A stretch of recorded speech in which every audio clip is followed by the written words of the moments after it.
Correction de l'exercice 28, c'est le premier exercice sur les nombres relatifs en cinquième. Et donc dans cet exercice, on vous propose 4 endroits sur la Terre avec 4 altitudes. Alors on voit qu'on a des altitudes positives et on a des altitudes négatives. Les altitudes positives, donc les altitudes positives, ça va être des endroits sur la Terre qui sont au-dessus du niveau de la mer, c'est-à-dire des montagnes, voire des très grandes montagnes. Pourquoi? Parce que 8800 mètres, ça commence à être très haut. Et ensuite, on va avoir des nombres négatifs, des altitudes négatives, donc qui vont être sous le niveau de la mer.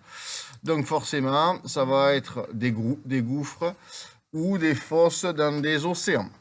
Donc là, on vous demande simplement de relier les altitudes avec les endroits sur la Terre. Donc, on va voir, on vous dit, le sommet de l'Everest est le plus haut de la Terre. Donc forcément, si on vous dit que c'est le plus haut de la Terre, le sommet de l'Everest, on va le relier avec quelle altitude?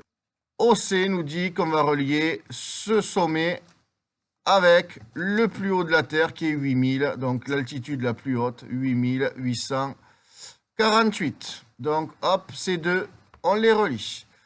On va passer à la suivante avec une autre couleur et on vous dit la fosse des Mariannes est le point le plus bas des océans. Donc on veut le point le plus bas des océans, Lucas. Donc on va dire que la fosse des Mariannes, c'est où? C'est à quelle profondeur? À moins 10 911 km. Donc on relie le deuxième avec le troisième.